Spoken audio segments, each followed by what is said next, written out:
Good afternoon, everybody, and thank you for joining this webinar about avoiding contamination in residential recycling. It's being hosted by the Northeast Recycling Council and Northeast Waste Management Officials Association.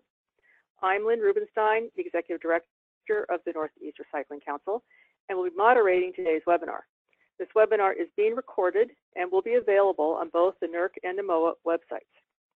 You are all on mute, but we definitely want questions. To ask questions throughout the webinar, please use the question box feature in the GoToWebinar dashboard, which is on the upper right of your screen, and I'll be reviewing them as we go. We have 4 outstanding speakers joining us this afternoon, and before we have a chance to hear from them, I'll provide the bios for each in the order in which they will be presented. First, we're going to hear from Dylan DeThomas, who is the Vice President of Industry Collaboration for the Recycling Partnership, working with the team there to increase quantity and quality of the curbside collected recyclables, as well as working to boost the economic health of the recycling industry as a whole. Previous to joining the partnership, he worked for Resource Recycling for a decade, directing and producing editorial content for 3 publications and 3 conferences covering various aspects of the recycling industry. After Dylan, we will hear from Jason Hale, the Vice President of Communications for the Recycling Partnership. He's a high-energy combo of word wizard and communications pro with over 2 decades of recycling experience. He has worked across the recycling industry, including the state of North Carolina, the new Hanover County, North Carolina, the Anchorage Solid Waste and Recycling Advisory Board, and RRF, along with a stint as the communication director for the fisheries on the Yukon River in Alaska. Next, we'll be hearing from Brooke Nash. She has spent her entire career in the solid waste and recycling field. Since 1997, she has served as the branch chief for municipal waste reduction at the Massachusetts Department of Environmental Protection, where she manages technical assistance programs, grants, and training to increase the effectiveness of local and regional waste reduction programs. Prior to that, Brooke was executive director of Solana Recyclers, a nationally recognized nonprofit that operated municipal recycling programs in San Diego County, California. She currently serves on the NERC Board of Directors. And Chris Cody is a part of the technical assistance team at the Recycling Partnership. Over the past decade, he has served a multitude of functions for the MRF operator community, including business development, community relations, and contracting. Before entering the recycling industry, he spent several years as a project manager for New York City's Mayor's Office and Department of Transportation. So it's a mouthful, but they're all incredibly talented and experienced, so we're very fortunate to have them. Before the presentations begin, I'd like to remind you that everyone is on mute, but that we do want your questions. So use the question feature on the GoToWebinar dashboard to ask your questions. And then you will notice that at several points throughout the webinar, we're going to show you a hashtag and ask that you post a comment or observation about residential recycling in Twitter. We've never tried this before, so we really want you to go for it. The hashtag is, although it will be shown on the screen, hashtag clean recycling is better. So of course, that's one word. And Dylan DeThomas will be our first presenter. And just want to point out that he's going to have to leave the webinar before the entire end. So we are going to focus his questions after his presentation. So be sure to be typing those in. We'll take a few questions after each presenter, but then we'll have time at the end for additional questions. So with that, Dylan, I want to turn it over to you and say thank you very much. Thank you, Lynn, so much for having us. We really appreciate you inviting all of us to speak, and we're really excited that we have a full house here, ready to dig into cleaning up contamination at the curbs. So thank you so much for having us. Well, that's what we're here for. We're here to tell you some tools that we've developed to beat residential recycling contamination. On this first slide, you can see some real-life photos that I've taken over the last few years of actual things that were actually put in the curb. So we have a projection screen, bowling balls, a bunch of clothes, and then a few 100,000 bottle caps. So just to get us started. So to back up a little bit, I want to give everybody a little bit of history as to what the Recycling Partnership is. We are a 501c3, a national nonprofit that is funded by brands and retailers and packaging producers and folks that want to help improve the recycling system across the United States, with, of course, the help of all the communities and companies across the country to help recycling. And one of the ways that we do that is via the free tools that we have available online.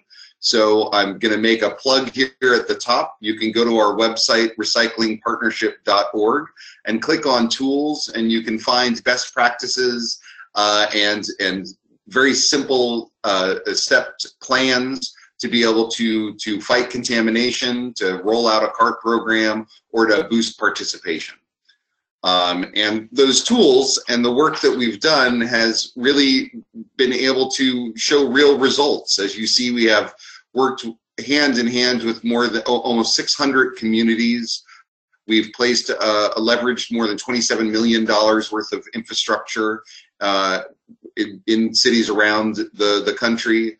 We have placed over 400,000 recycling carts, and we've reached over 29 million households via our various communication tools, meaning that we've recycled more than 115 million extra pounds of recyclables with a greenhouse gas avoidance of 164 kilometric tons of CO2 equivalent, which is a lot. So, and thank you. We can't do this without all of you working hand in hand. And I know a lot of the folks on this call are from the Northeast region, where we have done a lot of work with you folks in Massachusetts, and of course we'll be digging into later on. So I wanted to back up just a little bit to ask a key question when we're talking about recycling is what are recyclables anyway? And the answer to that question is that they're raw materials. They're raw materials that are going to that are competing with other raw materials. And you know, I think sometimes we lose sight of that. We're just trying to avoid sending stuff to landfill, but really what we're trying to do is take that manufacturing feedstock and replace virgin content, so that way we can enjoy both the economic benefits, bringing jobs to your local municipalities, as well as environmental benefits that recycling both promises and delivers.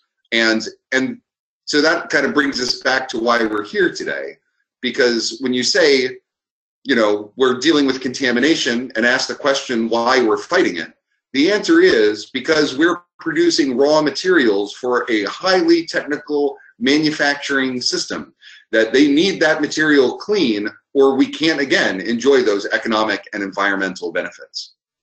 And that means that hashtag clean recycling is better.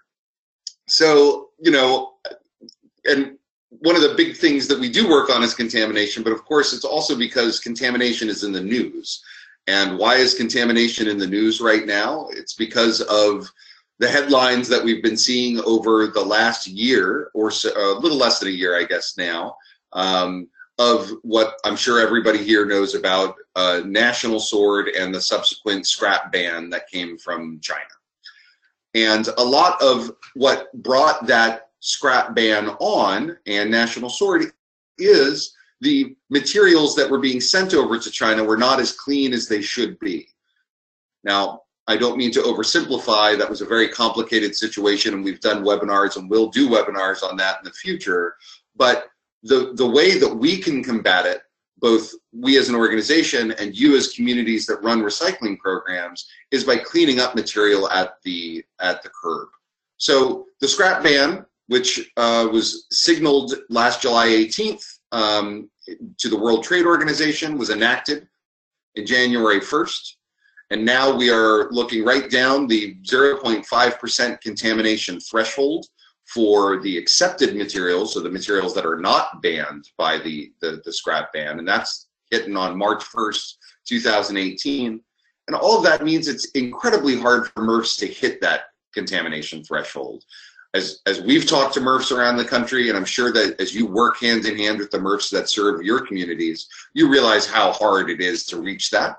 And because it is an important, it is an important part of the recycling market, You know, not just here on the West Coast where I'm based, but, you know, obviously I know that there are certainly folks on the East Coast that also rely on those export markets as well. Really making sure that the materials that we're producing are clean and going into that manufacturing feedstock, whether it's here in the US or out there abroad, it's incredibly important that that happens. So again, hashtag clean recycling is better. So when we talk about contamination, what are we talking about? One of the big things that we found is that weight alone doesn't tell the story. When you look at a sample of contamination in carts, we surveyed our MRF working group, which makes up 70% of the processing capacity in the United States. We got back some really fascinating questions, or answers rather, about what is the contamination of the cart. You can see here, a lot of these things, while they cause real problems at the MRF level, are not particularly heavy. When you're looking at tanglers or you're looking at film, you know, film like plastic bags or overwraps or things of that nature, those things don't weigh a lot, but they cause a lot of impact at the MRF.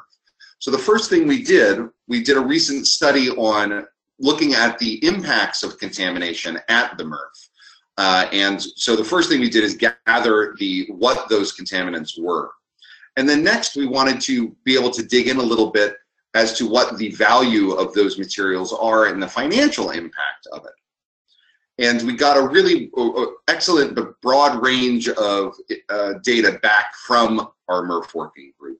And we were able to get some surprising results. So when we looked at what makes up the greatest costs of a contaminated recycling stream, we found that the top 3 contaminants made up 71% of those costs. And the highest, which really surprised me, is trash.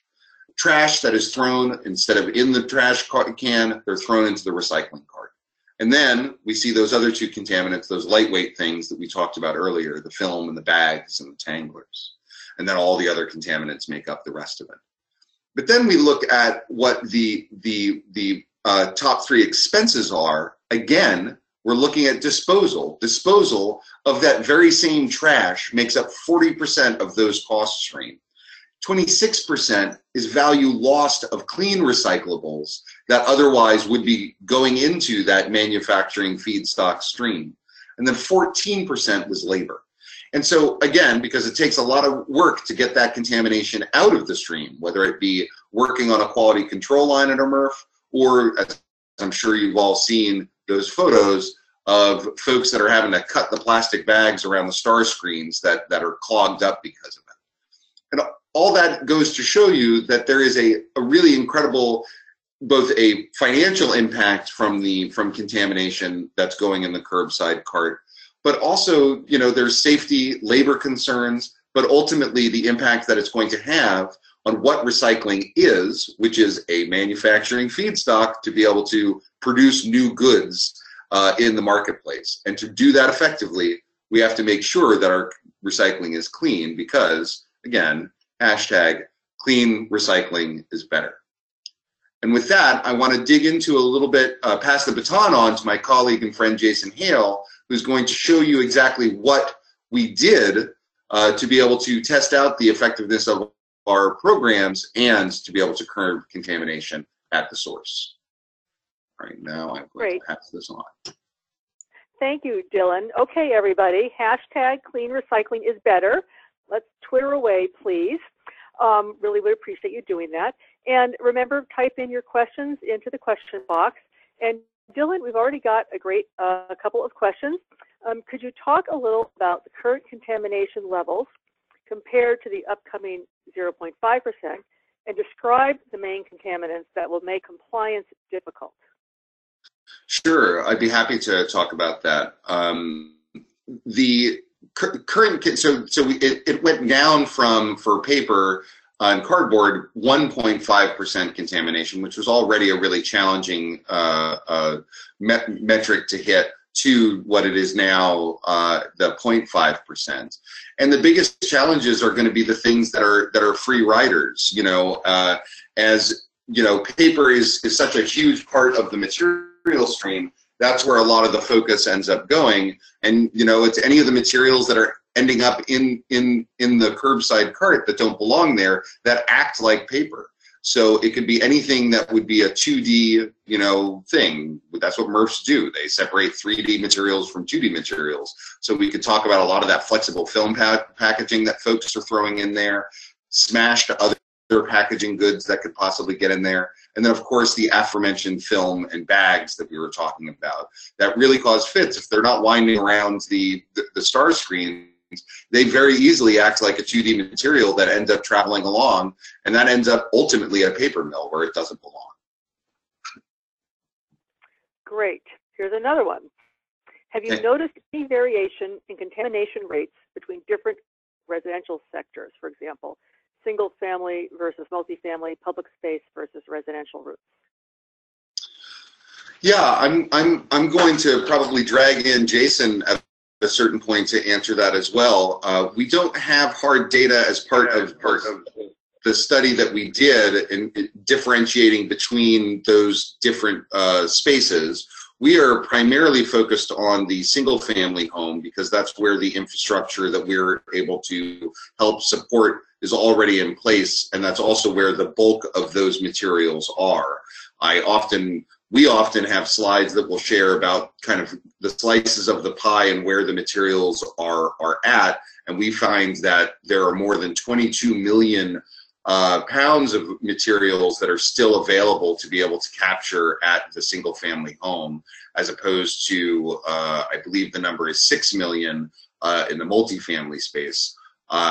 But that said, we need to be able to work everywhere, and I expect that we're also going to be working in that multifamily space in the near future. I don't have data on contamination levels and public space recycling, but I'll maybe kick it to my colleagues Jason and Chris to see if either of them have information to be able to answer that question. Yeah, this is Jason, and thanks, Dylan. Yeah, the 22 million tons of available recycling in the single family home just represents the biggest opportunity. So we focus there, and also in the single family, recycling coming out of the single family home is coming out mostly through either curbside or drop off, mostly curbside. And drop off doesn't really typically have a real contamination issue to speak of. We've certainly worked with drop-off centers and helped them address and cut their contamination in half. We've worked with them in Massachusetts, to be specific, and it's worked out quite well. But it really is the curbside carted programs that you see the most recovered material, but you also see the highest contamination rates. So it's that double-edged sword. And multifamily, there's just less material there. We are starting to look at how to tackle multifamily. In an organized way, and some of you may already have done that, but we really haven't focused there simply because the bulk of the material that's being had and that's yet to be had is out of single family homes, and away from home is a very small drop in the bucket relative to what you can get out of a single family home, and so we're always focusing on the kind of the biggest impact first, and so that's why we're sticking with the things Dylan described. Thank you for gently correcting my 22 million pounds versus tons, Jason. Sorry about that. It was feeling kind of small, but that's all right. Watch out. A little different. Thanks. So let's ask another question. My just moved up the screen. Let me find it. I have to remember that. So would you say at this point that it would make sense for a large city to switch to SingleStream or to stay DualStream? That's a good question. I don't know that there are a lot of cities that are, in the United States at least, that are still in DualStream if they are collecting at the curb.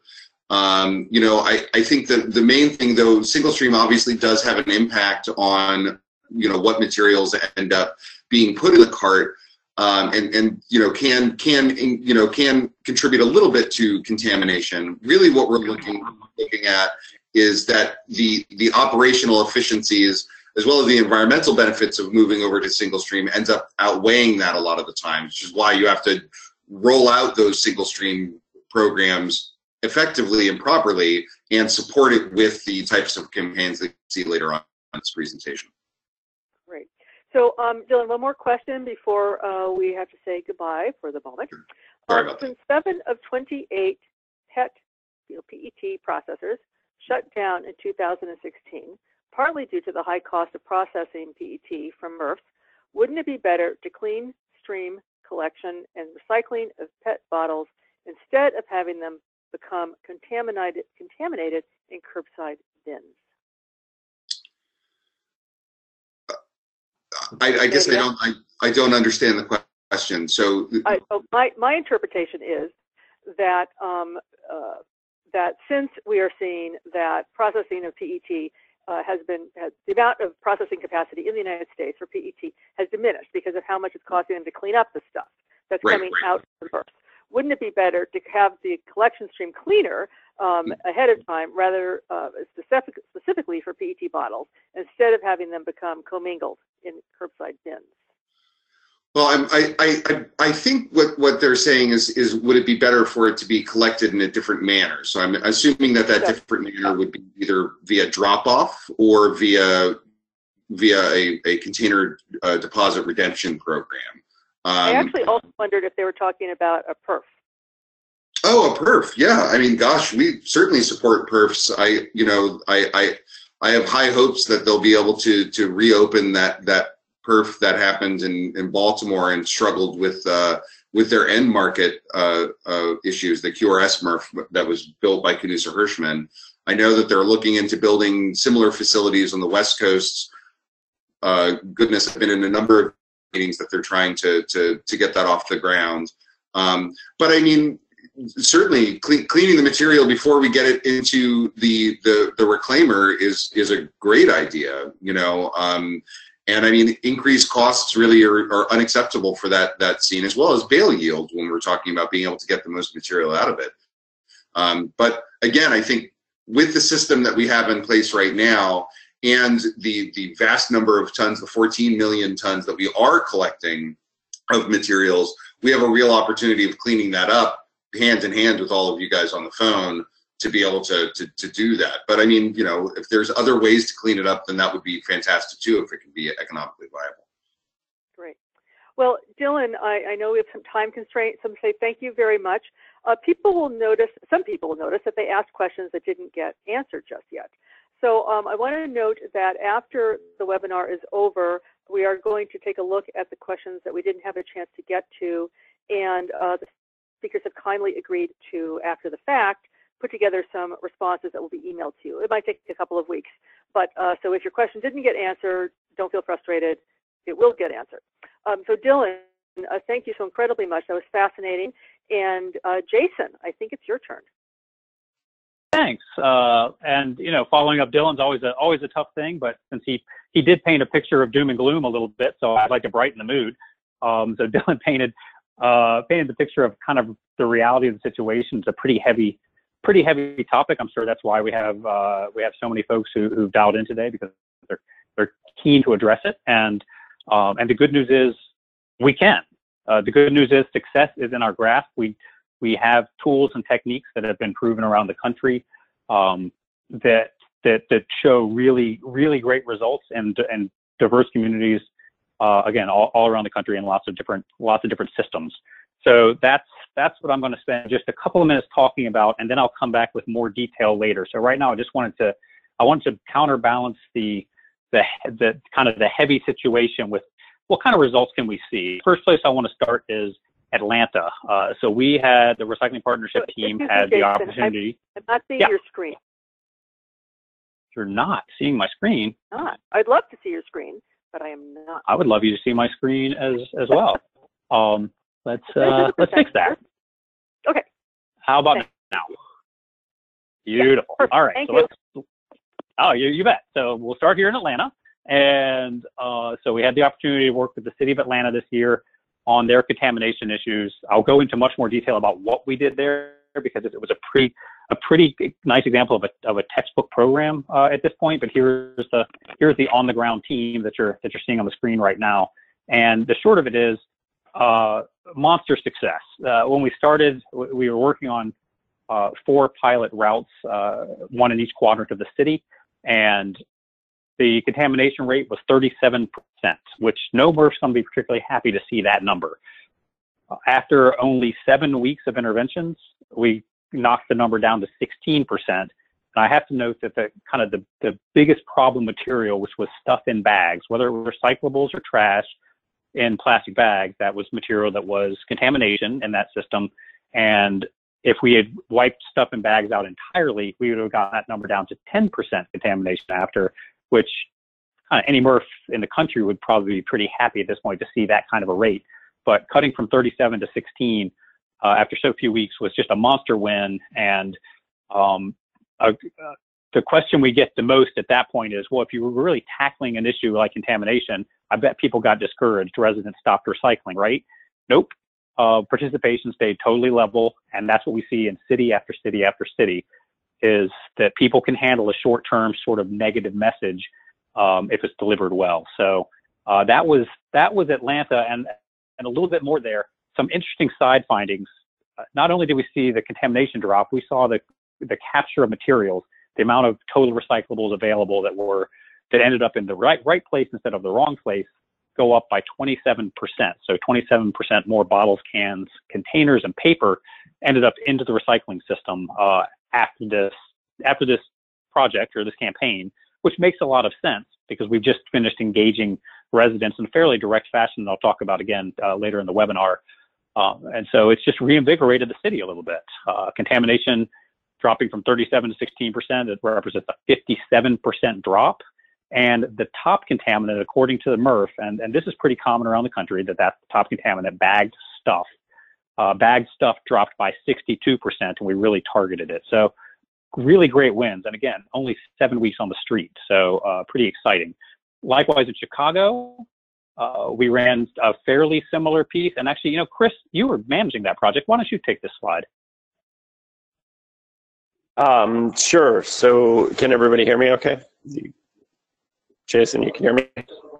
Yes, Jason, okay. Yes, we can hear you. So, yeah, we did a lot of, behavior change work in Chicago, trying to optimize their existing programs. So a little different in Chicago in that, different than a lot of places where it's not curbside, but their carts are in alleyways.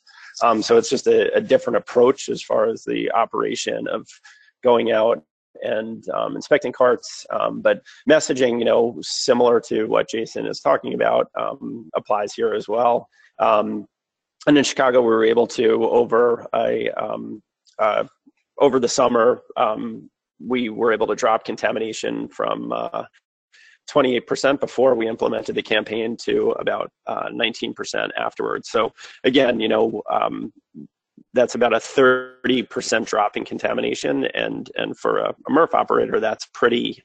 Those are pretty good numbers. The other piece, as I mentioned, in Chicago is just trying to get behavior change and establish recycling as part of every day, and that you can see in this slide here a picture of one of the events we did, which was at the Bulls, but we did at a Bulls game, but we did many events throughout the summer just to engage residents, establishing that sort of recycling as part of everyday life in the city as well. So I'll turn it back to you, Jason. Thanks, Chris. So yeah, that was a pretty great event. And in Chicago, we really heavily leaned on and engaged the collection drivers, the recycling collection drivers, to sort of help engage residents and tag carts, which is it's just a different approach. And again, we'll dig into that in just a sec. And last up, just kind of highlighting a few results. We worked in Massachusetts arm in arm with Mass DEP in 2016 and 2017. I'm going to talk about 2016 because we were pretty data heavy that year.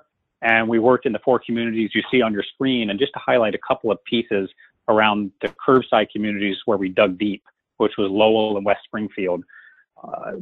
They started out at a 37% contamination rate, much like Atlanta. And after 8 collection cycles of engagement, we dropped it by about a third to 26%. So still kind of high, but relative to 37%, monster improvement. And so we're feeling like it's a good trend to continue. And these communities had played with cutting contamination already, but the approach that we took with them ended up really showing good measurable results. And I think this is kind of an interesting piece to hit on for just a sec. Their top contaminant was also stuff in bags. It really is pretty common. And before our engagements, stuff in bags made up 43% of all the contamination coming into the MRF.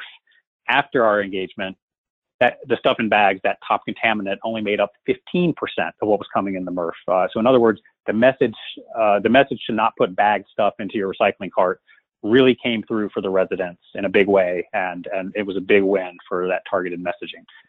So really, I think, Lynn, to sum it up, clean recycling is better. And that's all I have to say on the matter. So I think I'm going to be passing things.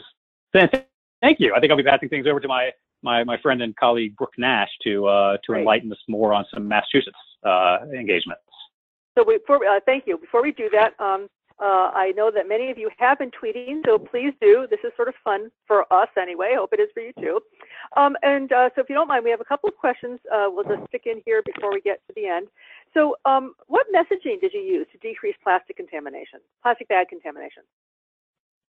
That is a great question, and we're going to show specifics. We were purposely just teasing some happy results just to get you off the floor after Dylan's presentation. And then we're going to kind of dive into the tactics later. But the short of it is, a direct single ask message is definitely the best way to go. And look no further than your favorite advertisement on television, let's say, or print or whatever online. McDonald's doesn't say, here's our whole value menu, buy all of it. They say, boy, the Big Mac's on sale this month. Or Toyota doesn't say, look at all of our stuff. They say, man, a Prius is really great because good, really amazing gas mileage, buy it for that reason. And there's a reason they do that. One simple achievable ask is something that somebody can and will act on. Ask 50 things, not so good. So if you wanted to reduce contamination in terms of plastic bags, if you said to a resident, hey, don't put bagged stuff into this recycling cart, and you say it to them in a way that speaks to their listening, the message has a really good chance of getting through. Whereas if you gave them a list of the 30 things that were all causing problems, probably not going to get so far. So that's basically what we did. We applied best practices of marketing and community-based engagement to the issue, and that's how we saw the results. Great. And one last question before we'll turn it over to Brooke, although there are many, many questions, so don't despair. When processors receive bagged materials, what do they do? Do they just throw the whole thing out? That's a good question. For the most part, yes. For the most part, when bag material comes in, there are some exceptions there, and somebody will quickly raise and say, my community wants stuff in bags. Okay, great. But for the most part, for 99% of the programs out there, they do not. They want loose material.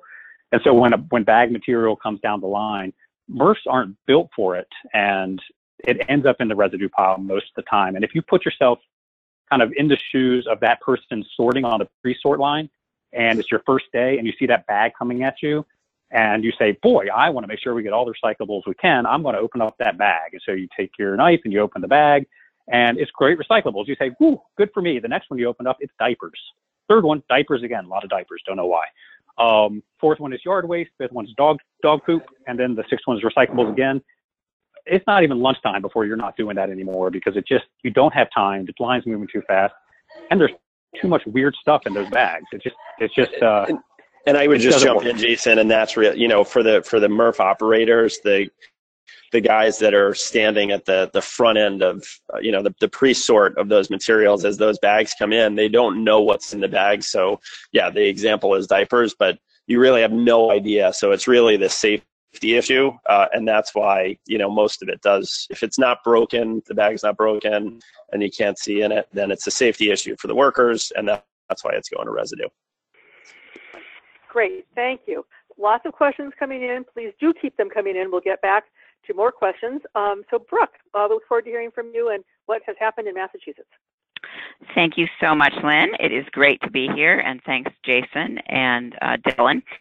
So I was asked to speak a little bit about sort of how we got into this business, so to speak, of dealing with contamination. And it actually goes back a few years. In 2014, there was a stakeholder group that was convened in Massachusetts. This came actually at the urging of good folks from the city of Lowell. Shout out to Gunther Wellenstein. And a group came together. It was EPA Region 1, Mass DEP, municipal representatives. We had MRF operators and haulers, and we started talking about what everybody agreed was really a growing problem with more and more contamination. We soon invited folks from neighboring states to join us. NERC was one of the folks as well. And so then sort of as a follow-on to that, this group kept talking, but in 2015, Mass DEP contracted for a market research study to learn about residents' recycling knowledge and behavior. And specifically in light of the contamination dialogue we were engaged in, we wanted to test residents' knowledge of recycling rules. In other words, what should and shouldn't go into the household recycling bin. We were very specific about that. And what we found is that in Massachusetts, residents are extremely confident that they know the rules. 77% said, agreed with the statement, I know what I can put in my bin and what I can't. Well, we tested that, and when I say we, this was a market research firm, and it turns out the opposite's true. When you combine the questions about what folks thought could and couldn't be recycled into what's called an index of recycling knowledge, it turns out 1 in 10 were either all or mostly correct. So there's this huge gap between people thought, we know how to do this, and what they actually knew. Just one more example, that 8 in 10 folks thought that any type of plastic, not just a container, but any type of plastic that had a resin ID code, the chasing arrows with a number, was fine to put in the recycling bin. So there's clearly a disconnect. As I mentioned, we got consensus from all these folks in the room. We talked about what the top contaminants were. The city of Springfield had a campaign called the Dirty Dozen. I think Dylan did a great job talking about the cost of these facilities. And of course, then, fast forward to 2017 and we have National Sword. So it definitely sort of set the stage. We actually started working on this, though, with the Recycling Partnership back in 2016. We gave them a grant, and we'd actually brought them into our contamination dialogue with stakeholders. So we gave them a grant to pilot some outreach strategies, and this is where we're going to get down and hopefully answer some folks' questions down in the weeds. How do we do this? Jason put a slide up of the 4 pilot communities that we worked in the first phase in 2016. And what we heard from the Recycling Partnerships folks, they really hammered it home, was that relying on traditional outreach efforts was just not going to cut it. You just can't mail a postcard or a flyer with recycling instructions and get folks to react or to change their behavior. We really did have to get literally down in the weeds. And that meant walking collection routes on collection day, lifting lids on carts. Most of our larger communities use carts now for recycling. Leaving oops tags, a nice way of saying stuff you put in there is not recyclable, and then collecting data on the way. So figuring out, the first week out, how many carts were tagged, what happened the second week, what happened the third week, and tracking this over time. And Jason and other folks in the Recycling Partnership were there on the routes with us, with DEP staff and municipal DPW folks. So this was really, literally, I think Jason might have, or TRP uses this term, feet on the street, but it was about high labor intensive, really getting out there on routes and understanding what was happening. And of course, the goal was to increase the quality of recycling and to also increase the quantity. In other words, get more participation. And that leads us to the Recycling IQ kit, IQ standing for increased quality and increased quantity. Little play on words, and a shout out to my fantastic team member, Janice Perret, who came up with that clever name. So for 4 pilot communities, the TRP produced the IQ kit for us, lots of input from DEP, and then we decided, let's try and ground truth this again. So in 2017, we opened it up and invited communities to come to us, and we said, look, we'll help you pay for this. We'll help you pay for staff that you need. We'll pay for the education material. So we had 6 communities that rolled this out in 2017. They just finished up last fall. And I want to emphasize that the communities we tested this in we didn't just go, the easy streets route. These were communities that were very diverse in income level, there were language barriers, different types of housing stocks, not just single family, lots of multifamily and high density neighborhoods. And after these communities did this, did the trial, we met with them and TRP and debriefed with them. These are the folks on the front lines, got their feedback, made tweaks and revisions to the toolkit, and we published it, the final version, I think just a couple of weeks ago. This is a picture of what you'll find when you go to our website. Again, I think we've covered this, but basically the testing happened over typically 8 to 16 weeks. We referred to them as interventions at the curbs. That would mean if you were a weekly curbside program, would be run for 8 consecutive weeks in the same routes, and communities were asked to choose the most contaminated or their worst performing routes, where the places where they needed to get the most improvement. And if it was an every other week recycling collection, then there would be 16 weeks, but still, again, 8 weeks of that intervention, lifting the lids. And at the end, the folks that did this work reported back to us what they learned. So what's in it? Lots and lots and lots of great stuff. Guidance for engaging with your MRF and your hauler, step-by-step instructions, lots of customizable artwork.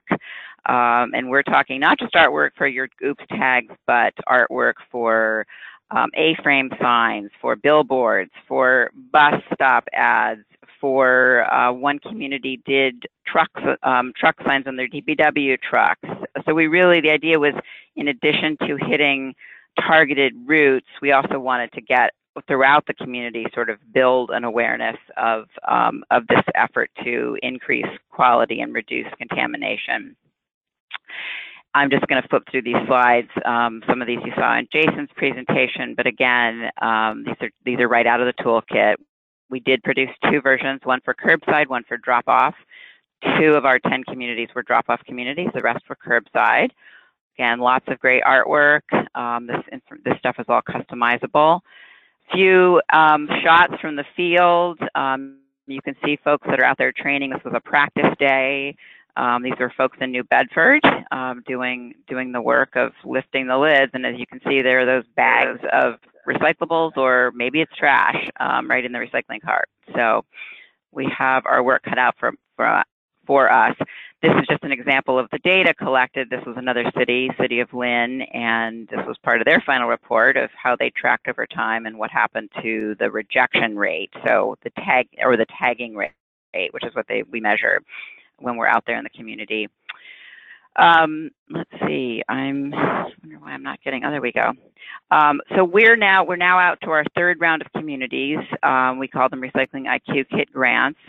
This grant application opened in January, just last month, and we are providing additional resources and technical assistance, about 40 hours of technical assistance from DEP staff and our regional municipal assistance coordinators that are on the front lines, as well as funds to print the materials, distribute, hire staff or temporary workers to do the enforcement work and collect all the data. You can see there the amounts that we're offering. We just will announce next week grants to 6 communities, totaling about $250,000, and there are about 10 more communities in the pipeline. We've tried to make it really easy for communities to find this stuff. So this is just a screenshot from our Mass DP's webpage, where you can go and click through your curbside or drop off, see the whole IQ kit, and then there's a link to how to apply for the grant. So what have we learned? We have learned, as Jason alluded to, that direct feedback at the curb or drop off is really critical. That we've got to really communicate with people, sort of, I guess, at the point of purchase, if you will. That it's not an easy lift. That political buy-in is critical. One of the things we require for communities that take this on before we're willing to give them the money is that they have to be okay, and so does the mayor or the city council, with leaving contaminated carts with an oops tag uncollected or unemptied at the curb. And that's a big ask. There are calls that get made to City Hall, but we feel like this really is the only way to get this message through. So it's definitely not a one and done effort either. We see communities that are coming back to us and wanted to go for a second year, and that is just fine. We will provide them with funding to go back and hit, say, another neighborhood or couple of routes in their community if they feel like there's more work to be done. So how far can we take this? I mean, obviously it's a big issue. We are committing substantial resources to this work, about 4 FTEs this year, and probably up to $1 million in funding in these grants. Again, it's going to depend on how many communities come in and step up, but so far this year, 17 applications in.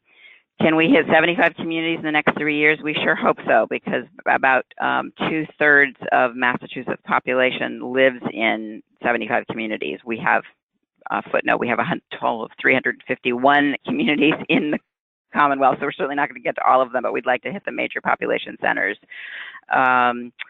I think next steps are we've been talking with our MRFs all along. Our MRFs have agreed that coming up with a universal recyclables list is a good idea for Massachusetts, so that's in the pipeline. We are also out to bid for a PR and marketing firm that would assist us with getting earned media about the IQ Kit program, what and why to recycle and why quality matters. And then, of course, we're having an ongoing dialogue with our haulers and MRF operators. We know that this is a really critical issue. I think I mentioned that, we've been hit hard by the national sword. Just getting rid of the trash alone, we have very high tip fees. This is really hitting MRF operators as well as our municipalities. So we have a lot of reasons to want to try and double down on this. And so we see our work cut out for us. It's going to be a busy few years. And I will now thank you for your attention, and I'm going to turn this over. I don't know whether, Lynn, whether you want to do questions now or not, but I'm going to go ahead and change presenters. Great. Thanks, Brooke. You can pass it over. Remember, tweet away, hashtag clean recycling is better. So, Brooke, there's a lot of really interesting and probing questions that have come in for you. So I'm just going to ask you a couple of the really quick ones, and then we can save the bigger ones for later. Sure.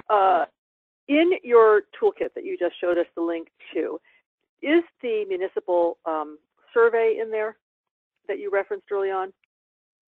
The municipal survey. Yeah, the survey you used. Oh, I'm sorry. Thank you. The market research survey. Good question. It's on our website. It's not at that site, but that's actually a really good point. We could certainly add that link, but I will be sure to include the link to our market research. Yes, the whole, it's the 70-page study. Yep, we'll provide that. Okay, that would be great. And another quick question. When you looked at degree of contamination, were you finding electronics? You have a disposal ban. Were you finding electronics in there? Electronics was not identified as one of the top 5. That did not come up in our communications with MRFs, no. Okay, so here we have a tiny bit of bad news that I know you can deal with later, so thank you for letting us know this.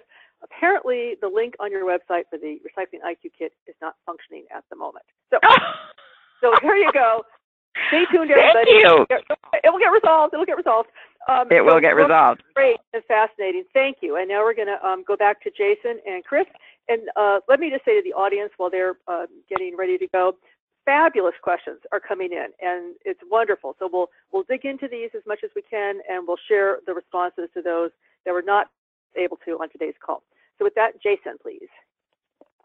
That sounds great. Thank you. I don't know why. I think I've been watching way too much Game of Thrones lately, but when I'm hearing about shielding from national sword and we're getting hit by the sword, and is anybody else picturing Game of Thrones? It might just be me. I'm thinking we need a dragon, and I think we're going to call this kit the dragon. And sorry for the bad analogy, but I've been watching just way too much Game of Thrones. So let's go back to Atlanta.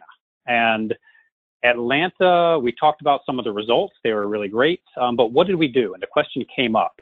And first, Dylan showed pictures like this. This is what Atlanta was seeing pretty regularly. And you see, just a lot of weird things and a lot of bagged stuff for sure. So in short, we have kind of a fairly standard, and it's a kind of a heavy lift. It's a really direct engagement approach, but it's not particularly hard to follow. So it's I'm not saying it's easy, but it is straightforward. And so we always, with all of these programs, start by level setting. So anywhere we go, before you do any real engagement, making sure that people know the basics, the absolute basics. Brooke just said 77% of people think they do. Most of them actually don't. So making sure they know kind of the key pieces. We like to do a mailer. It seems old school, but it's a guarantee that gets in people's hands, and wherever we've tested where consumers look and what types of messaging they remember, mailer is always really high on the list. So we like to do a mailer of just the overarching basics, the basic yes, the basic no's. If their collection days are confusing, include that as well. And that's about it. So we start there in terms of sort of what the residents actually see. We start there basically day one. And next, day one through 8 full collection cycles, direct engagement at the curb. Typically, this is just an oops tag, and not an oops tag with 500 things listed, but an oops tag with up to 6 items, no more than 6. We would say no more than 5 would be really kind of ideal, but your top issues, and not your top issues off the top of your head, but the ones that your MRF tells you are the top issues are the ones to focus on. So you might have a gut instinct that it's X, Y, or Z. Verify it with the MRF just to be sure you're chasing after the right culprits. So this really involves walking, as Brooke said, walking the routes that are causing you the most problems. The drivers, the MRF, they'll probably be able to point you straight to those routes really, really easily. But consistently walking those routes, tipping every single cart lid for every recycling cart. And if you see one of the offending 6 items, leaving an oops tag and rejecting the cart outright. Why do you reject? Because if people come home and it's not rejected and it's been serviced, the message doesn't really sink in. But if it has been serviced, or if it has not been serviced, and they actually have to deal with that problem non-recyclable and pull it out of the cart, they're going to learn really quickly. And next time they won't do it. They'll learn very fast. Even if it wasn't them who put it in, it was their spouse or their child. They're going to let those folks know, hey, I don't want to deal with that anymore. So that's the effective piece, that really the workhorse of the program. And next up is a top issue mailer. So for most folks, it's bagged stuff. So we would send a mailer about bagged stuff. And so that would be sent 2 or 3 weeks into the campaign. And so it would probably reinforce an oops tag for those who are doing the wrong thing. And then last up, top issue signage or a top issue campaign. So whether it's social media or truck signage or magnets on your municipal vehicles, billboards, whatever you might have access to or whatever resonates with residents in your neighborhood. Maybe the Nextdoor app is particularly popular in your area. Great. Use that. And use it with that one single message. Whatever your top contaminant is, chase after it as cleanly and simply as possible. And that's really it. That is the whole thing, 8 collection cycles long, and ideally measure before and after in some way, shape, or form. We can talk about a lot of ways to do that. Atlanta was so successful because they did all of it. And these pictures just sort of show their commitment from the mayor right down to line staff, and really everybody across the system kind of pitched in to make sure that the message got through, and obviously it did. I'm not going to spend much time here. Brooke showed this approach slide a second ago, but what we just talked about was what your residents see. Now, there's always going to be a bunch of background work that people do, and this is that. So again, first you talk to the MRF. Like that is the key thing. A lot of people will say, I haven't talked to a recycler, I don't think, who didn't say, boy, I bet it's styrofoam, huh? That's got to be something we chase after. I've never heard a MRF say the styrofoam was a problem, not one of their top 6 or top 10 or top 15. So just making sure you're chasing after the right culprits is smart. So talk to your MRF, talk to your hauler, gather the facts. And after that, start preparing your campaign materials. So based on what you've learned and what media you've identified that you're going to be able to work with, go ahead and work on that design and the toolkit that Brooke mentioned, and also the Recycling Partnerships website have design files available for you. We're also creating a campaign builder that'll be out in April that'll make it even easier for you to sort of create these pieces. But get your stuff ready, talk to your printers, and basically get your ducks in a row. Then if you're tipping every lid on select routes, you're going to need staff. So pulling together, training them, making sure they're ready to be consistent, ready to be safe, ready to go out in front of the collection vehicles each week for consistency's sake, and that they're going to reject at the same level. You don't want one person rejecting for a single plastic bag or somebody else gives a grace of 5 plastic bags because that's an inconsistent message. So go ahead and train your staff. Then you deploy, you launch the program based on the plan you've created earlier on. And ideally you're measuring. So ideally you're doing all of that and then tracking how it's going. Maybe you're looking at information from the MRF. Maybe you're looking at the number of oops tags you're leaving. It could be a lot of different things, but basically tracking to make sure that your message is getting through and you're seeing those contamination rates drop. Like I said, it is straightforward. I'm not saying it's easy, but it is straightforward. And a last few pieces just to sort of drive home a couple key points. The first one is disruption changes behavior. So why do we tag? It's because disruption changes behavior. Or if you run a drop-off center, we would say staff it and have them talk to everybody who comes up to the site, because disruption changes behavior. That's what gets people's attention. When they see that oops tag and then they have to deal with whatever they put in that cart, that's what gets them out of their daily ritual and makes them think, oh, I need to learn something here. And so that's why we tag. Another thing, tagging works. And a really easy example of this, we worked in Denver this year or last year on, it wasn't contamination, it was actually improving recovery of materials. But we did talk to people afterwards.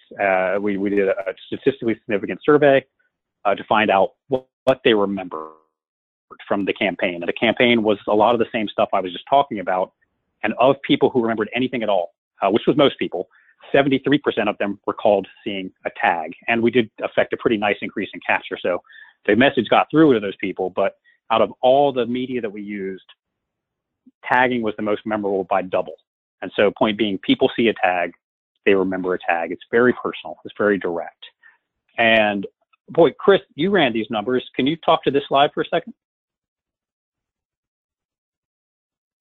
Sure. So this is just giving comparison of two of the communities that we worked with in Massachusetts. And so you can see on the left-hand side, 45% tagging decrease in Dartmouth. And then on the right-hand side, 22% tagging decrease in New Bedford. So those are the numbers over the campaign where we started and where we ended. And the difference in those two communities is that Dartmouth was able to tag and reject and the contamination in the recycling cart, whereas on the right, the 22% tagging decrease is about half, and that's where New Bedford wasn't able to reject. So those carts were tagged, but they were still picked up same day. So what that tells us is the rejection really was driving the behavior change with the residents. Yeah, thanks, Chris. And Brooke had said earlier that rejection is really important for kind of greater success in the program. And this was an opportunity to see it side by side and really prove out the point one way or another. So it really makes a difference. And then, really last up for me before Chris goes deeper in some of the results is it's just never, ever done. Like any piece of education around recycling, it's never done. Our information and studies have shown that typically a well-run campaign the effects will last in full force for about 3 years and they start diminishing. So making sure you have some sort of a maintenance program, we would say whoever the collection driver is, charge them with leaving at least a few tags every time they go out, because there will at least be a few offenders every time. So just basically building that into their daily ritual is a way to keep the culture alive after you finish this heavier duty approach that you can't really maintain forever. So it's just never done. So just don't think I've run the campaign, now we're good forever, because you're not. But you can go much, much lighter touch after you run this kind of a heavy duty campaign. And I think now Chris I'm going to try and hand presentation mode over to Chris, and he's going to talk us through some deeper data for those of you who really want to see more on the results. Yep. Okay. Everybody seeing my screen okay? You should be seeing deeper dive on data. We gotcha. Okay. So thanks, Jason. One thing before I go into, and I'm going to use Atlanta for the most part as an example of some of the data, and this really just supports all of the elements that Brooke and Jason were just describing, and campaign work. One thing I'd like to mention, because the phone polls were mentioned, or the mail poll was mentioned a few times that was done in Atlanta. We also did a poll during our campaign in Chicago. And one point that I thought was really interesting that came out of that, and the city was, you know, our partners at the city were really sort of blew their minds, was 84% of people that were polled were satisfied with their recycling service. And in general, Chicago has an underperforming program. But I think that what that told the city was, you know, they have a base of residents that, you know, think they're doing the right thing and want to do the right thing. And it really is up to the city to be providing that right information. And like Jason was just saying, it's not just, you know, providing that information and then kind of forgetting about it. It's consistent and keeping that information flowing. So with that, I'm going to dive a little deeper into data. And as I said, I'll use Atlanta as example. And we've gone over this a little bit earlier on, but so what you're looking at here is you see Atlanta contamination before our campaign started was about 37%. The city put inspectors in the field to look in and inspect carts, and carts that contained non-program material were tagged. And that tagging was, you know, went along with all the other touch points of the campaign that were highlighted earlier. So after implementation, contamination dropped down to 16%, but that's a 15% drop in contamination. So, sorry. So really just impressive numbers of dropping. And then if you look on the right-hand side, you'll see the before and after. And I think what's really interesting here to highlight is that that recycling in bags at 17% before, and that's where we really picked up, right? The recycling bags dropped to 6%. So if you were able to, you know, get all recycling out of bags, you would only have that other 10% of contamination. So next slide here is looking at contamination by weight. And then I'm going to jump one ahead also, and there's contamination by occurrence. So I'll go back to the contamination by weight, and just to keep things simple here, let's look at two of these columns. So on the left-hand side is yard waste. That's that light green column, and then you've got this sort of dark green color is plastic and also stuff in bags. And both of those are fairly high in weight.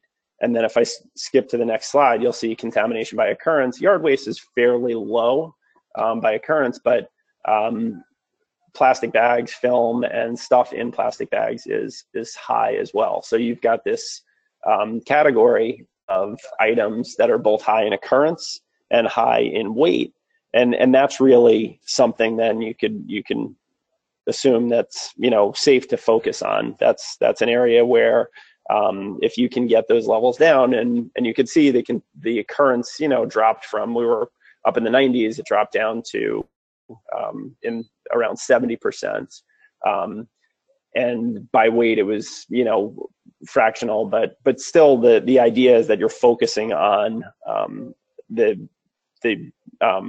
problem area. So as Jason mentioned earlier, with, you know, maybe styrofoam is something that always comes up, but you know, reality for a MRF operator is not necessarily something that they're as concerned about. You know, what I feel like I've heard repeated many, many times is if you could get the plastic bags out, we'll be able to, you know, deal with the other stuff. But, you know, focusing on those top issues is really important.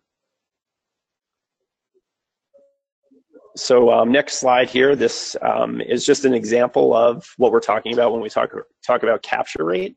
So just to make the math simple, let's say a house has 100 pounds of recyclables.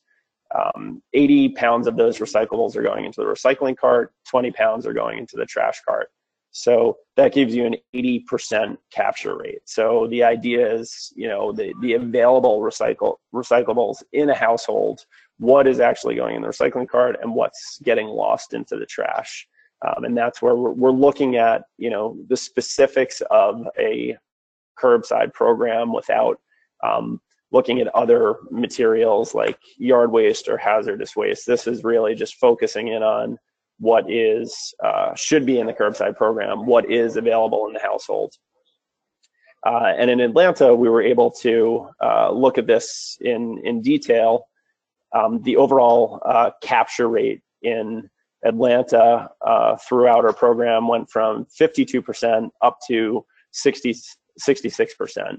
And again, you could kind of see, as I mentioned earlier, that pickup is in the bagged material. So that, you know, is considered lost material.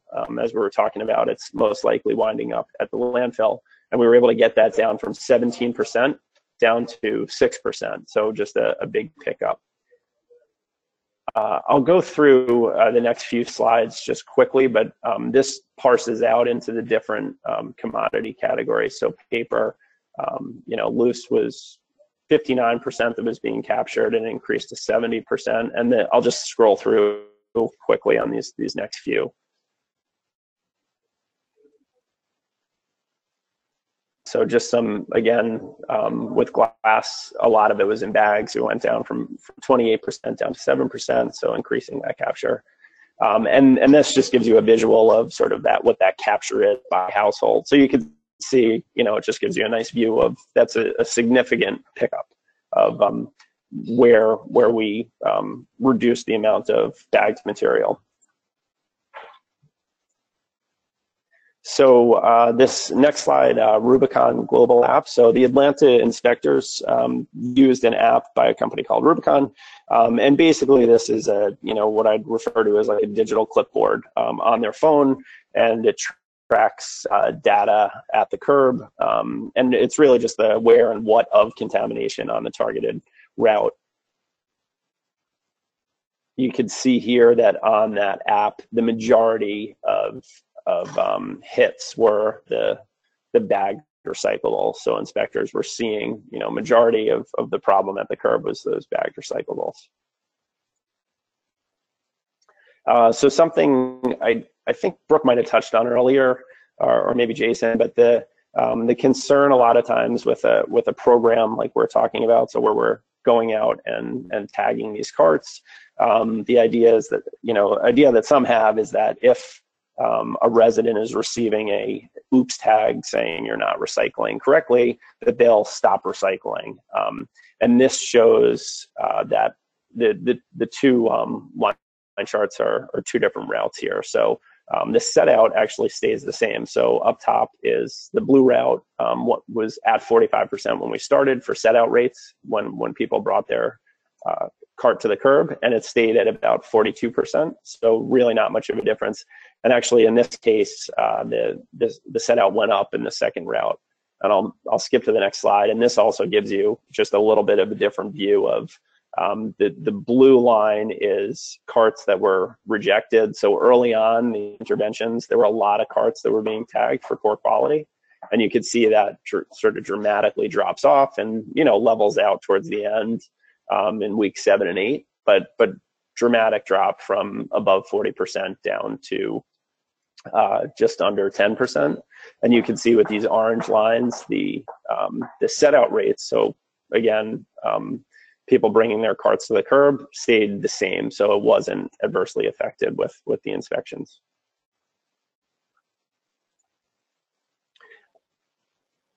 So I would just end here, and then I'll turn it back to Lynn for Q&A, just on, you know, next actions from my standpoint. And Dylan had mentioned this earlier.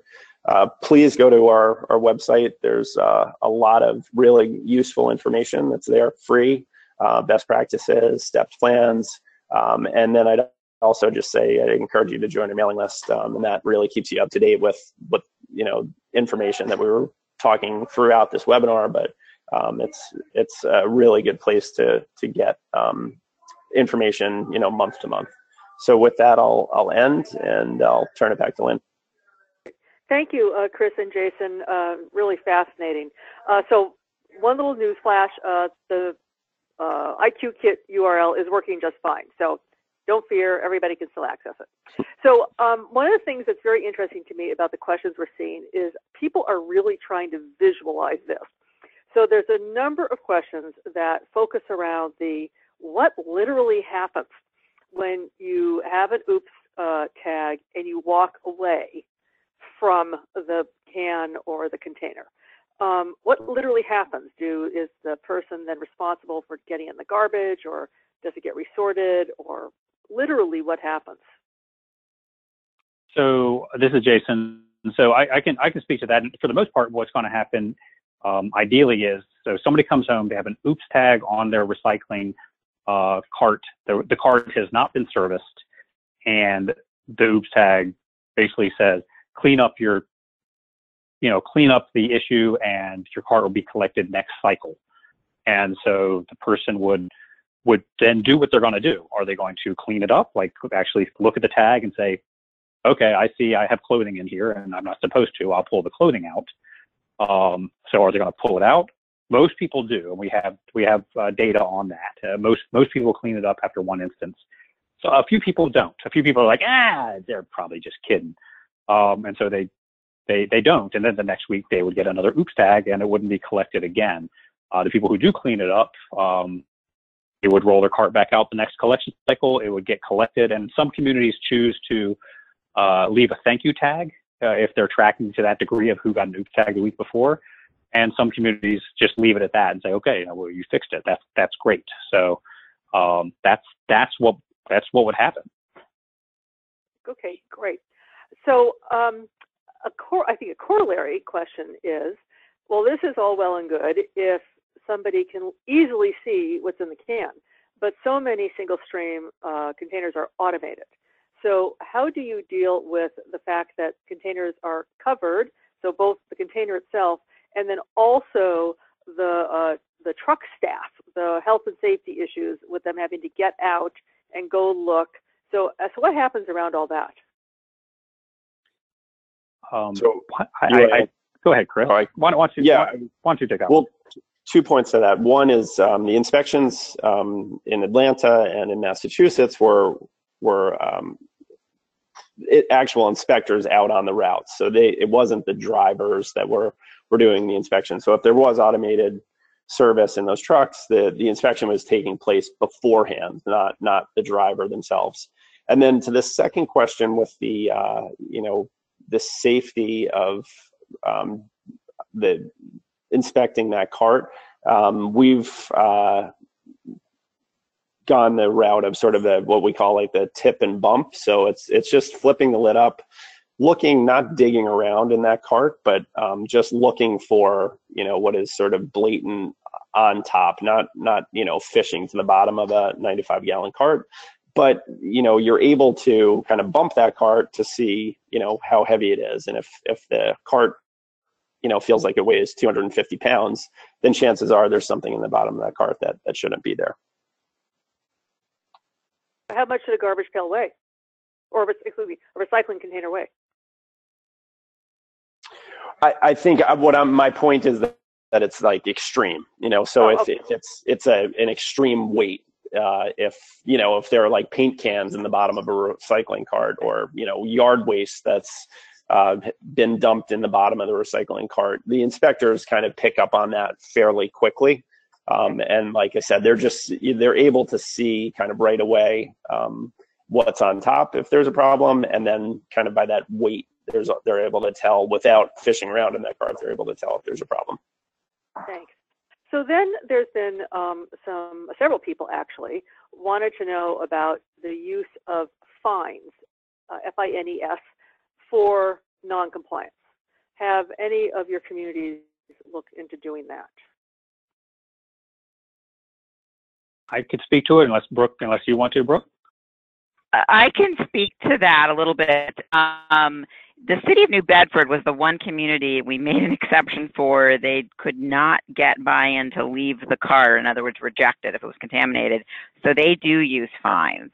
They had to use they've had mandatory recycling with fines for a number of years. They had to use sort of a modified fining system because their fines escalate very quickly, and somebody could get a $300 fine over the course of a few weeks.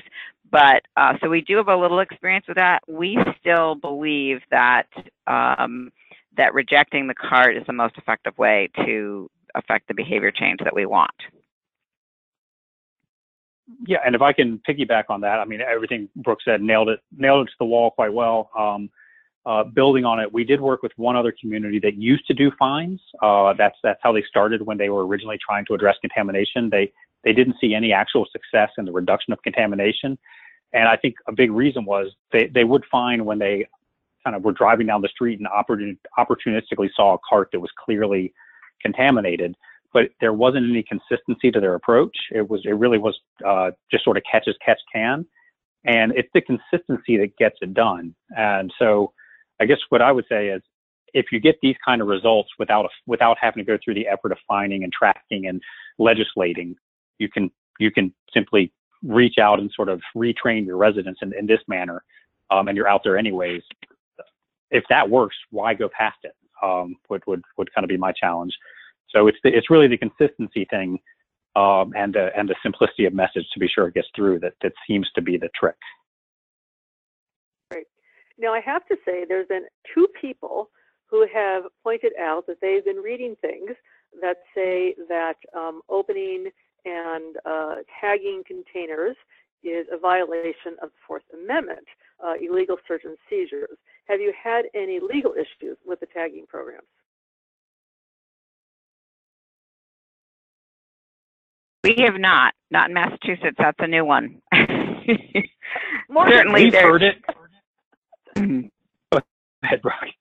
No, I was going to say, not to jump ahead, but I know that NERC and NUMO are planning on doing a second webinar in the series, and some of the folks that will probably be presenting are folks that were literally the municipal officials that were out there on the curb. So these are exactly the kind of questions they could probably speak to, but I don't know of any of those claims that were brought forth.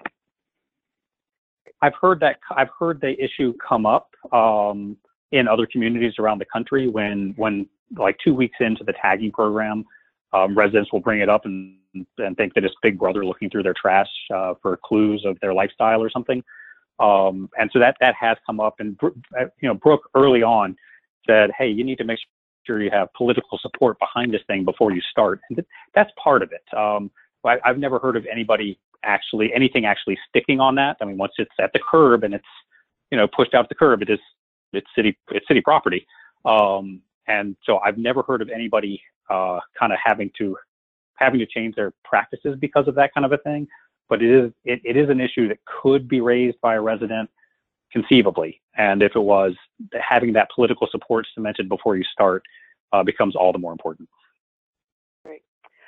So then we have people who are very curious about haulers, and how do you get them involved and supportive of the program?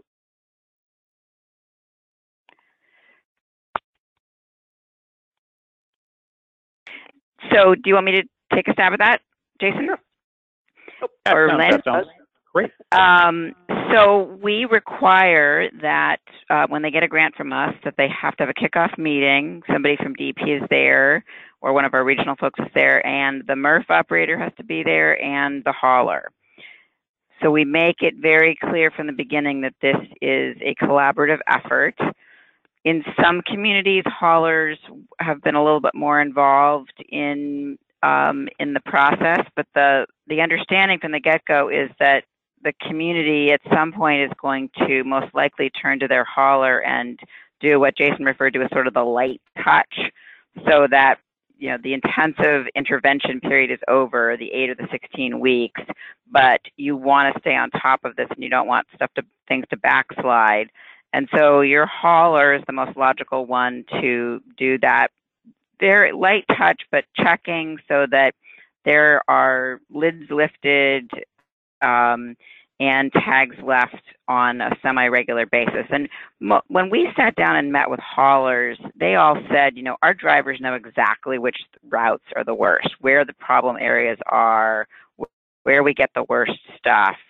So it's not really like finding a needle in a haystack. There's a lot of knowledge there, and the haulers that we've met with, again, it being a requirement, these grants have been right there with us. Great, thank you. Jason or Chris, did you want to add anything to that? Brooke is crushing it like always. It is important. I mean, side note, not nearly as important as what she already mentioned, but it is a side note that it is critical that you coordinate with your hauler so that whoever's tipping the lids, and it's ideal if that person tipping the lids while you're in the more intensive period is not the driver, that is actually some sort of a quality inspector. And we do have training videos in the IQ kit and on our YouTube page to show how that works. But making sure that the hauler coordinates with that crew so that the hauler doesn't get in front of that crew. So typically the crew will start at 6 or 7 in the morning, and the hauler will arrange their route for those collection cycles so that they start a little bit later and start wherever start behind the quality inspectors. That's pretty critical. And then for the maintenance piece, a lot of times the drivers, kind of their key performance indicators that they're evaluated on is the two big things are speed and no complaints or lack of complaints. And so the drivers will get really worried about in a maintenance plan tagging anybody because it'll slow them down, and they're worried they'll have complaints against them. So working with the hauler on that as part of sort of your contract with them, that thou shall safely leave at least X number of tags or check at least X number of carts each time that they're out and report back on what happens, it becomes pretty important as well. So several people have been curious about how this might work in a community where individuals are picking their own haulers, where there is no where there is no hauler or haulers under municipal contract.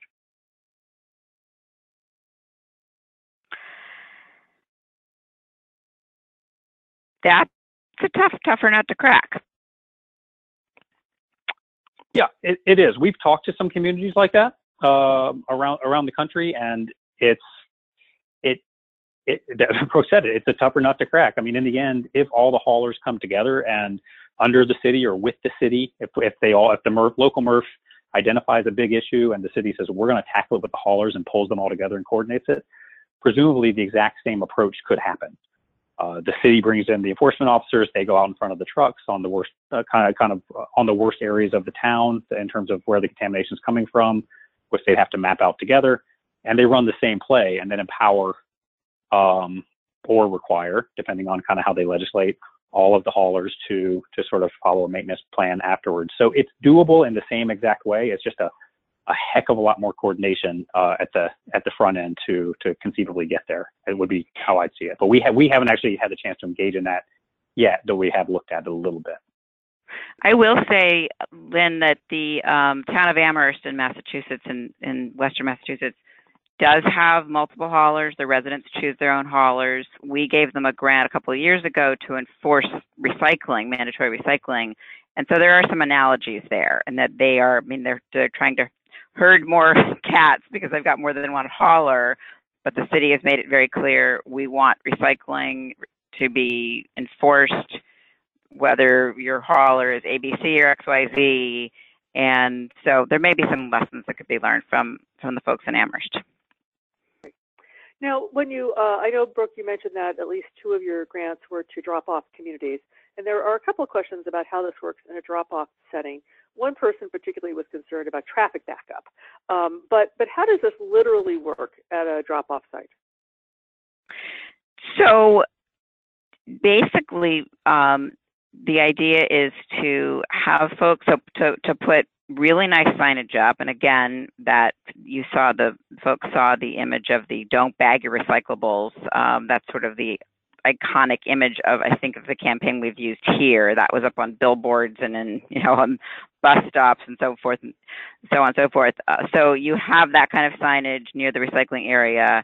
We actually have paid for these drop-off communities to put up very clean signs for all of the recycling containers. But then you also have a human standing there, basically intervening. Again, it's the intervention, but in this case, you're face-to-face with the person who's dropping the recyclables off, saying, the blender, even though it's glass, does not belong in the glass, or the commingled container, or, the bowling ball, even though it's metal, doesn't belong in there. So it's very much a face-to-face, having a conversation with people, handing them a little palm card saying, this is what we want, and these are the things that are the no-nos. So yeah, pretty basic, just conversations one-on-one. Jason, do you want to add anything?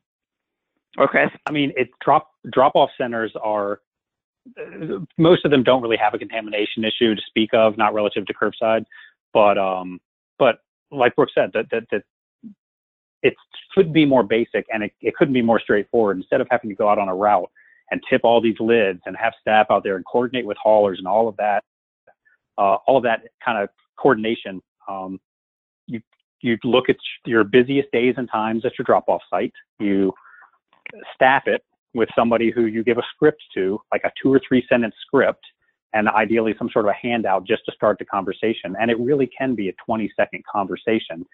You know, oh, excuse me, Mrs. Resident Person, thanks for recycling. Just wanted to let you know, we're letting everybody know bagged recyclables are causing a problem at this drop-off center. I'm sure you wouldn't do that, but I was told I really needed to tell everybody. And just about every time we'd see people about to go into their trunk to pull their bagged recyclables out and throw them into the container, and they say, no, I would never do that. And then they would learn and they wouldn't do it again. And if you leave that person out there for, say, 6 weeks so that people know it's for real, and then put up kind of an A-frame sign right in front of where people park, that's about it. It's really easy, and it's really inexpensive. And I would just add to that, it's giving the drop-off center operators the direction they need, the best management practices. I mean, ultimately, it's, you know, they're sort of doing it already.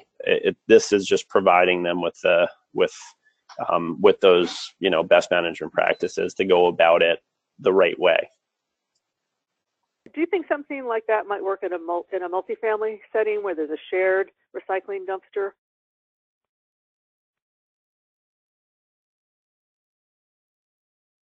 You think, Chris, you're our multifamily expert? I'd say absolutely. Yeah, I think so. I mean, I think it gets into, you know, the staffing, but yes, that idea, I think makes sense.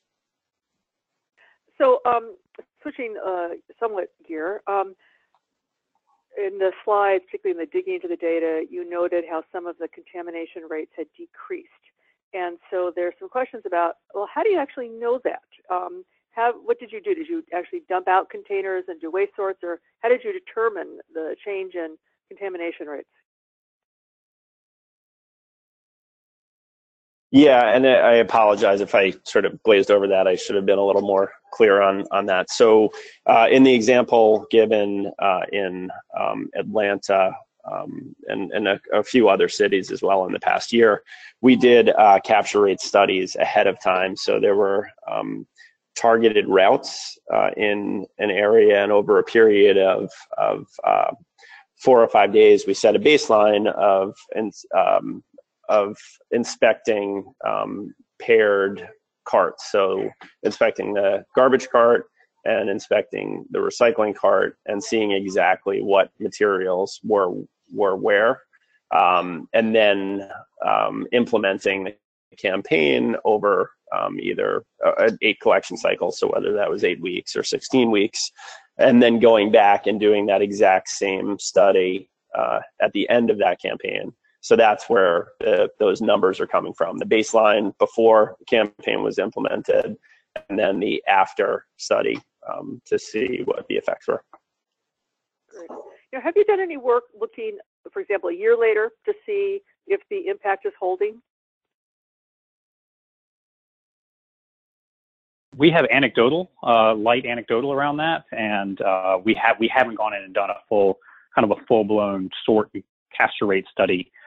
So we've heard that anecdotally it's been more or less sticking, but I wish I could give you data. It's definitely something that's sort of on our fairly long research list, and I really got to say that is, like all of these, that's a really intelligent question. It's clear the group's super engaged, because these are all like the beautifully in the weed questions of how do we actually get this done. But the short answer is we don't have great data to share around that. We've heard things that it still seems to be working, but we know that maintenance package is part of is an important part of that. So I actually have a very juicy question, and I just noticed the clock. So this juicy question, so first of all, I'm going to say big thank you to everybody in case people drop off. But here's the juicy question. For all speakers, I'd like to hear thoughts on how you manage conflicting messages, either from haulers that may be saying some contaminants are actually okay, such as drinking glasses, or companies and organizations that may convey misleading information like, gee, you should recycle your bags at the curb. I guess you get each 30 seconds for that. Can you repeat the first part of it, Lynn? I missed a word or two. Conflicting messages. So how do you conflicting. I'm sorry. That's it. Conflicting messages. Got it. Conflicting messages. Okay. I will take that really quickly in 30 seconds. We had this exact same scenario come up here. Maybe it's a Massachusetts person that asked it. And we intend to reach out to that particular, in this case, it was a hauler that supplied completely conflicting information, and have a conversation with them. Thank you. And Jason or Chris? I mean, I think Brooke's point is spot on. And then if that message did sort of permeate, it really does come down to making sure that whatever your sort of program is that you're running, your campaign, that it is targeted on sort of re-educating or kind of the one simple problem statement.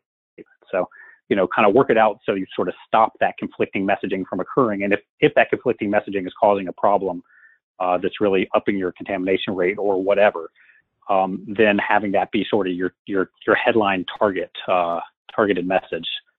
And that's just like anything else.